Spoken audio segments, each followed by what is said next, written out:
Hello everyone, this is Matt from Real World Review, and today we're going to be unboxing the Rowkin Micro Touch. So this is just a normal box from Amazon, so let's get this open. And here's the very tiny box that this comes in. Kind of ironic, right? So the pictures are to size, so you can see this thing is really small. I mean, this is the HTC Aria, it's a pretty small phone anyway. But the box is pretty small as well. So let's get this open. It looks like there's a little bit of tape right there. Cut through that one, and we'll pull this out.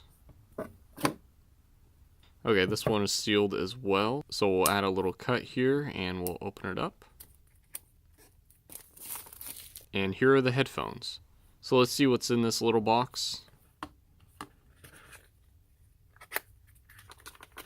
Looks like these are the earbud covers and a very small micro USB plug.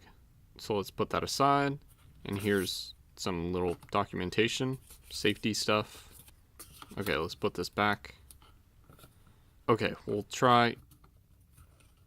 Yeah, you know what? I'll just toss it back in there later, I guess.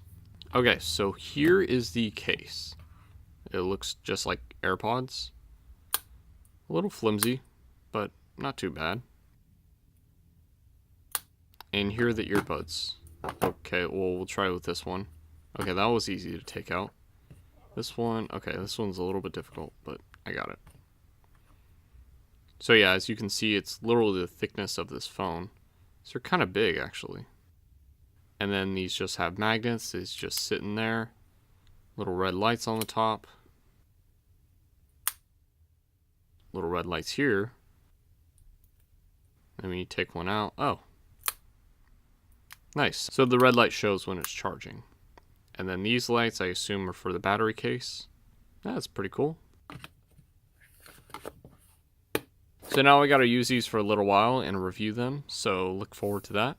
But that's about it for today. If you have any questions, leave them in the comment section or on Twitter at MattofRWR, and feel free to follow me on the social media listed above. Subscribe to my channel so you can see the review video when it comes out, and hit that bell button so then YouTube will actually remind you when that video does come out. Thanks for watching.